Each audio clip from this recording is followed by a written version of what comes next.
Morning বন্ধুরা, আজকে মেয়েকে নিয়ে স্কুলে এসেছি। স্কুলে দেওয়া হয়ে গেছে।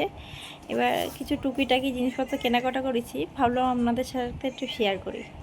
একটা কোটো নিয়েছি। কোটোটা নেওয়ার কারণ হচ্ছে এর মধ্যে আমি পাউডার রাখবো।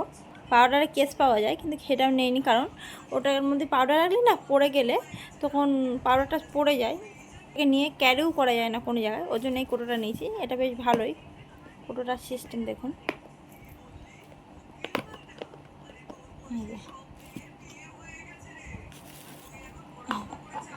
আর এই মেয়ের জন্য একটা গার্ডার নিয়েছি।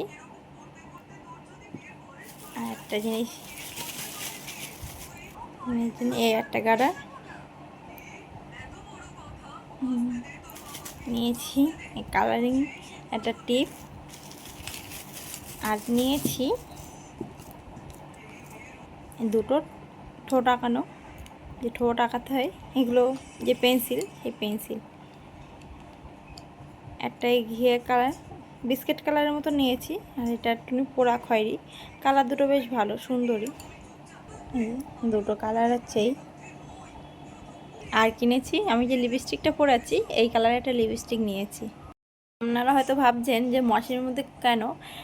মেয়েকে স্কুলে দিয়ে মামার বাড়িতে এসেছিলাম, এসে ছেলেকে এখানে ঘুম পাড়িয়ে থুয়ে গেছি। আমার মামার বাড়িতে প্রচণ্ড পরিমাণে মশা, ওর জন্যে ওকে মশি টানিয়ে দিয়েছে। ঘুম পাড়ানোর পরে আমার মামার ছেলে মশিটা টানিয়ে দিয়েছে। এই যে ঘুমাচ্ছেন, ওটা হচ্ছে আমার মামার মেয়ে, আমার প্রিয় বেস্ট ফ্রেন্ড। আমি ছোটোবেলাতে মানুষ হয়েছি আমার মামার বাড়িতে। আমার আর ওর বয়স একই, মানে 1 বছরের ডিফারেন্স আছে দুজনের মধ্যে, কিন্তু পড়াশোনা একসাথে করেছি, স্কুল লাইফ একসাথে, সব কিছুই একসাথে। প্রিয় বেস্ট ফ্রেন্ড আমার, একদমই।